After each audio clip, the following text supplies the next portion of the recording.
Good morning, students. Today we are going to discuss the numericals based on line spectra or energy transition from excited state to ground state, and for doing that we are just go back to the NCERT back exercise question. ठीक है बच्चे, तो जैसे question number 13 है, आप सब लोग पहले तो अपनी एनसीईआरटी बैक एक्सरसाइज खोल लीजिए. मैं फटाफट क्वेश्चन वहां से रिपीट कर दूंगी, डिक्टेट कर दूंगी, and then we start doing solving out the numericals. ठीक है, so the numerical is question number 2.13.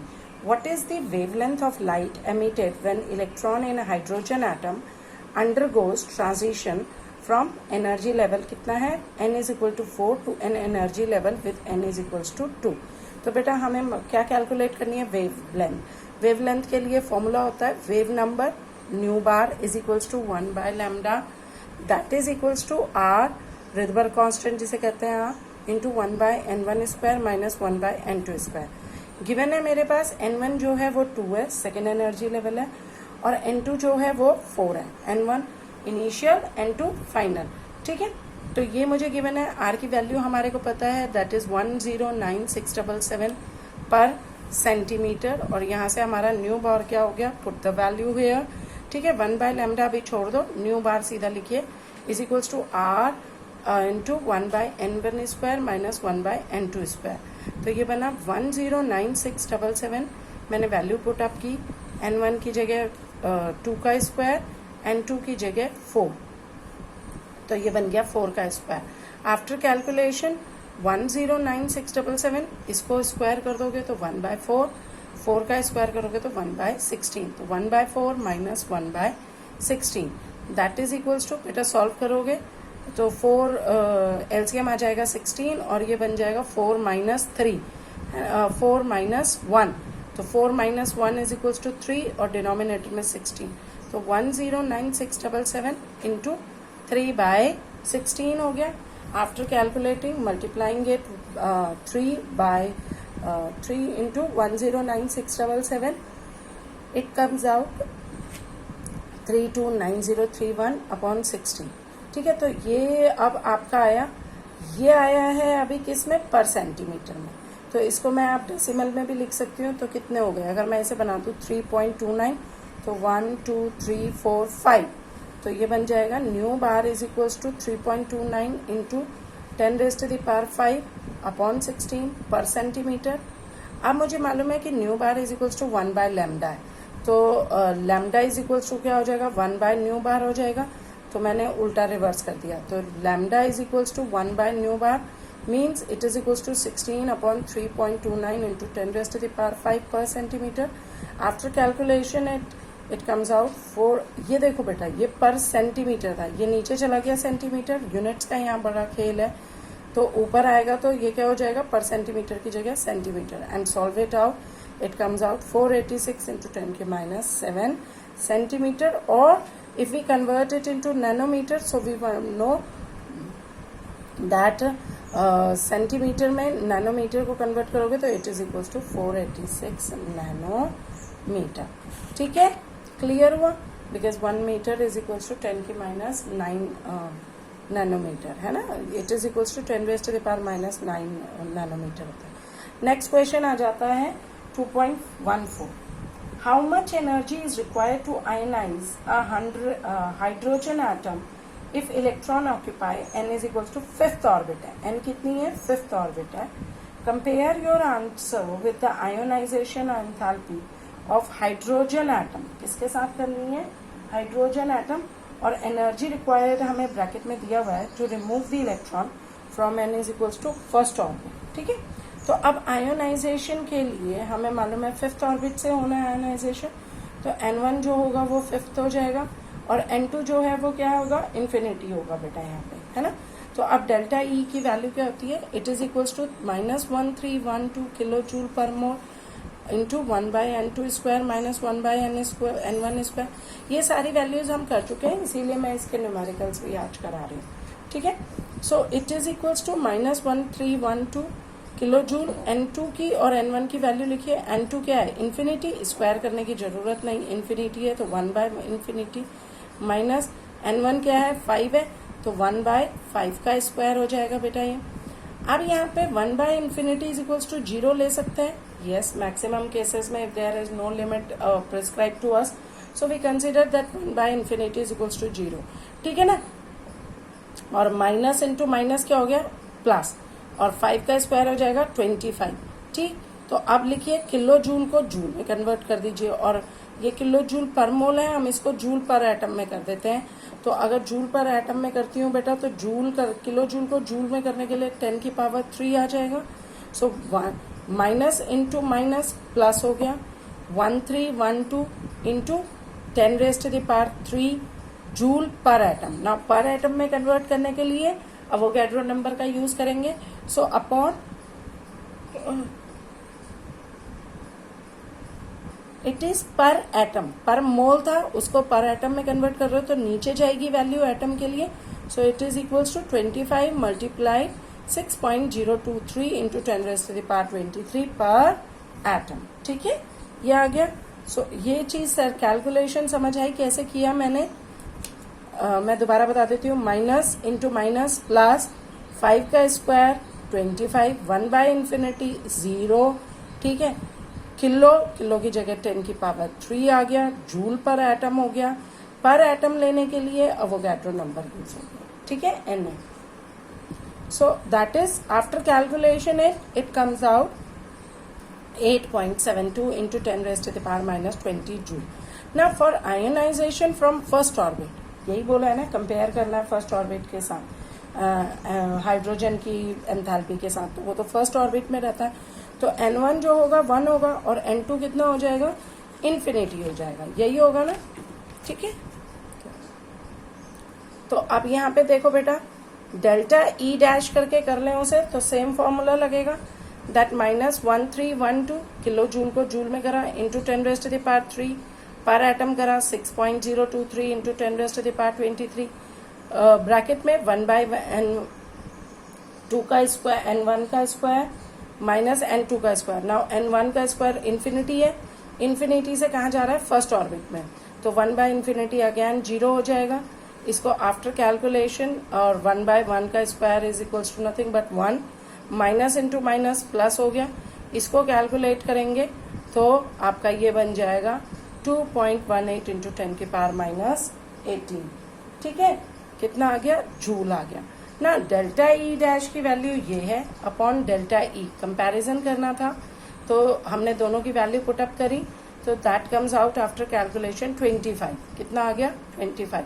So therefore energy which is required to remove an electron from first orbit should be 25 times than energy required to remove electron from fifth orbit. Clear हुआ बच्चे। Next numerical पे आइए, what is the maximum number of emission lines when excited electron of hydrogen atom in n is equals to 6 drops to the ground state. ठीक है, तो number of spectral lines का formula होता है n into n-1/2। तो n is equals to 6 है, तो 6 into 6-1/2, तो 6 इंटू 5 30/2 इज इक्वल्स टू 15। ये तो इजी सा न्यूमेरिकल था। ठीक है, अगला क्वेश्चन आता है 2.16 का बेटा, that the energy associated with first orbit in the hydrogen atom that is equals to given है ये हमें -2.18 into 10 raised to the power 18 joule per atom. वो बोल रहा है what is the energy associated with fifth orbit, और second part में ही बोल रहा है कैलकुलेट रेडियस करना है of bourse fifth orbit for hydrogen atom. ठीक है, क्लियर हुआ इतना कि क्या करना है हमें इसमें। अब एनर्जी निकालनी है, तो एनर्जी एसोसिएटेड विद ऑर्बिट के लिए En is equals to -2.18 into 10 raised to the power -18 upon n square joule per atom होता है। अब एनर्जी एसोसिएट करनी किसके लिए, कैलकुलेट है फिफ्थ ऑर्बिट, तो E5 निकालनी है मतलब मुझे। तो यहाँ पे n स्क्वायर की जगह मैं 5 का स्क्वायर लिख दूंगी, तो मैंने पुटअप की -2.18 इंटू 10 की -18 upon 5 square which is equals to after calculation comes out -8.72 into 10 raised to the power -20 joule. ये 25 हो जाएगा, इसको कैलकुलेट कीजिए, ये वैल्यू आएगी। सेकेंड पार्ट आ जाता है इसी में, रेडियस ऑफ ऑर्बिट कैलकुलेट करनी है भोर की फिफ्थ ऑर्बिट। जिसका फॉर्मूला होता है r n is equals to 0.529 upon Z, Z is atomic number, angstrom में मल्टीप्लाइड बाय एन स्क्वायर, जो भी शेल है, जिस भी ऑर्बिट पे करना है। ठीक है बेटा, देखिए ये फॉर्मूले आपको याद करने हैं, रेडियस का, एनर्जी का, वेव नंबर का, और wave number is equals to 1 by lambda का. So you have to learn these formula as well as you have to learn the constant values also, because many time we are not giving the constant value. It is also assumed that the student should know these values. ठीक है, तो ये आपको learn करके रखने पड़ेंगे इन constant की value. तो और दूसरी चीज very important, units. Unit conversion आपको जरूर देखना है. एंगस्ट्रॉम में है, मीटर में है, सेंटीमीटर में है, नैनोमीटर में. So there will be the changes. ठीक है, आर एन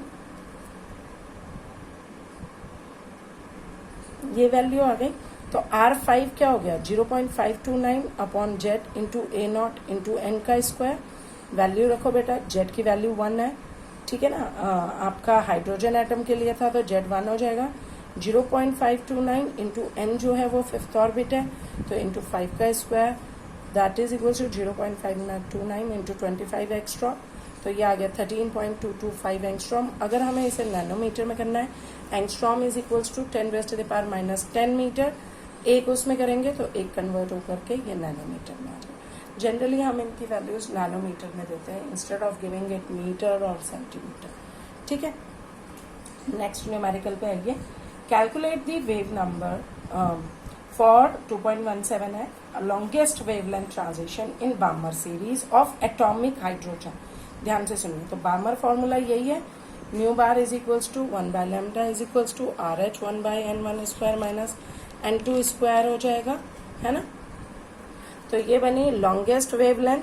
आपको मालूम ही होना चाहिए मीन्स शॉर्टेस्ट एनर्जी, और दैट इज फ्रॉम बार्मर के लिए 3rd to 2nd energy level होगा बेटा. ठीक है ना, ये यहाँ पर तक समझ आया भाई. बार्मर सीरीज में यूज कर रहे हैं, और बार्मर सीरीज के लिए जो फॉर्मूला होता है that is equals to nu bar हमेशा is equals to R upon 1 by 2 का स्क्वायर माइनस 1 by n का स्क्वायर. ठीक है, अब n1 तो हमेशा 2 ही रहेगी बार्मर के लिए, n2 जो होगी वो 3 से स्टार्ट होगी, 3, 4, 5, 6. तो ये तो किस में जाना है, शॉर्टेस्ट एनर्जी लेवल, तो 3rd लेंगे हम यहाँ पे. ठीक है, बार्मर के लिए तो 1.09. अब क्लियर, अब वैल्यूज रख दो. मैंने इसको पहले ही बेटा, ये पर सेंटीमीटर में होती थी, तो इसको हमने पहले ही पर मीटर में कन्वर्ट कर दिया. तो मीटर में कन्वर्ट करने के लिए आपको क्या करेंगे, नैनोमीटर का है तो 1.09677 इंटू 10⁻⁷ यही हो गया. ठीक है, तो उसमें कन्वर्ट कर दिया गया. नहीं तो वैल्यू क्या होती है इसकी 1.09677 और इंटू सीधा ये वैल्यू लिख लेते हैं. बट मुझे इसको सेंटीमीटर में से मीटर में कन्वर्ट करना था, तो मैंने 10⁻⁷ यहाँ पे लिख लिया है. ठीक है, तो कंफ्यूज मत होना इसका. फाइन. तो अब आ जाते हैं हम इसमें, that is after solving 1.09 values रखो.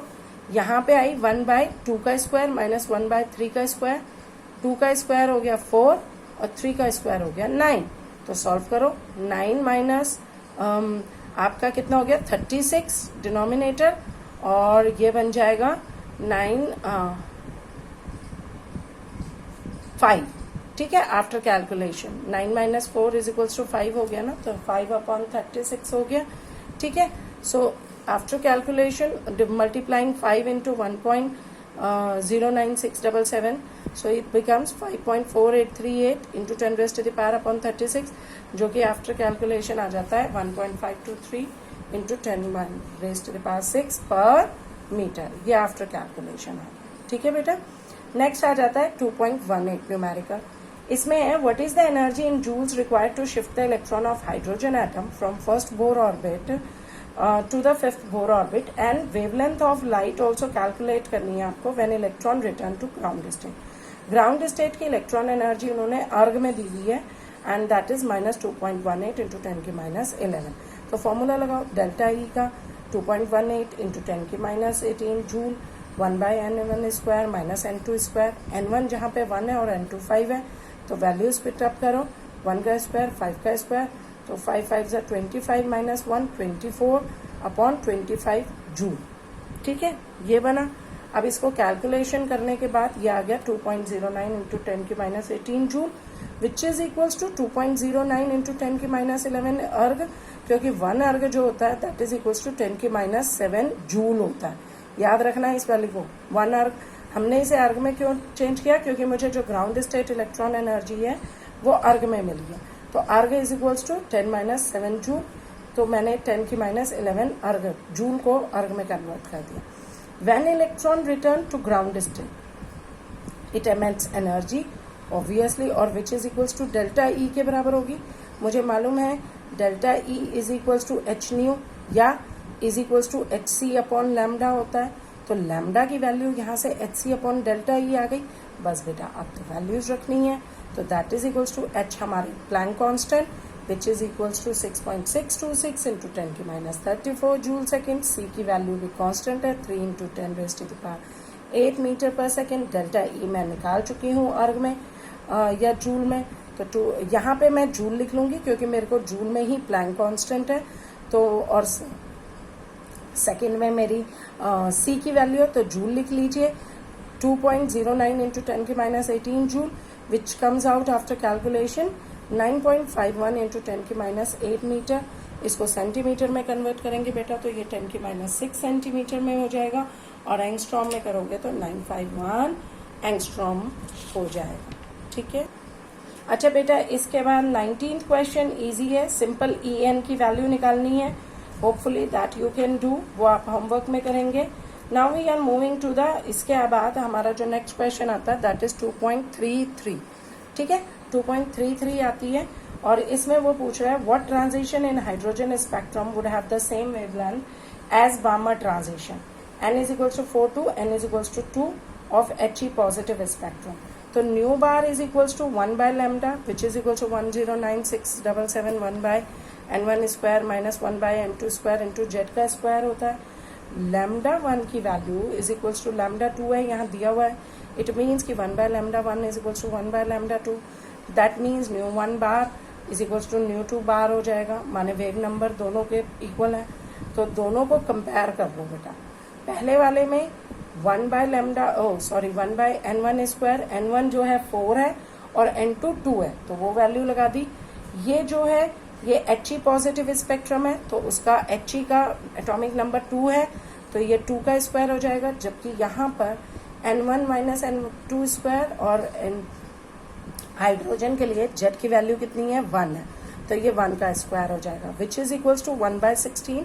सॉल्व कीजिए, ये दोनों कट जाएंगे बेटा, ये तो सेम है, तो 1 by 16 minus 1 by 4 into 4 is equals to 1 by n1 square minus 1 by n2 square into 1 का स्क्वायर। कंपेयर करोगे तो ये इक्वल्स टू आ जाएगा 3 बाय 4 इज इक्वल्स टू, ये इसको कंपेयर करना है ना, तो 3 बाय 4 इज इक्वल्स टू इतने के बराबर, और 4 इज इक्वल्स टू दिस, तो ये दोनों छोड़ दीजिए, सिर्फ ये लीजिए और ये लीजिए, इसके बराबर है। अगर हम n1 की वैल्यू 1 पुट करते हैं और n2 की वैल्यू 2 पुट करते हैं, तो लेफ्ट हैंड साइड बराबर हो जाएगी राइट हैंड साइड के। That mean transition from n is equals to 2 to n is equal to 1 will have same wavelength of He positive spectrum in Balmer transition। ठीक है, clear. अब आ जाओ next numerical पे। Calculate 2.34, ये कौन सा है 2.34। सो calculate the energy required for the process. ये है process, He positive He2 positive में कन्वर्ट हो रहा है और एक इलेक्ट्रॉन रिलीज कर रहा है। आयोनाइजेशन एनर्जी हाइड्रोजन एटम की ग्राउंड स्टेट में दी हुई है 2.18 इंटू 10 की माइनस 18 जूल पर एटम। तो ionization energy of He2 positive ion में जेड जो होगा वो 2 होगा।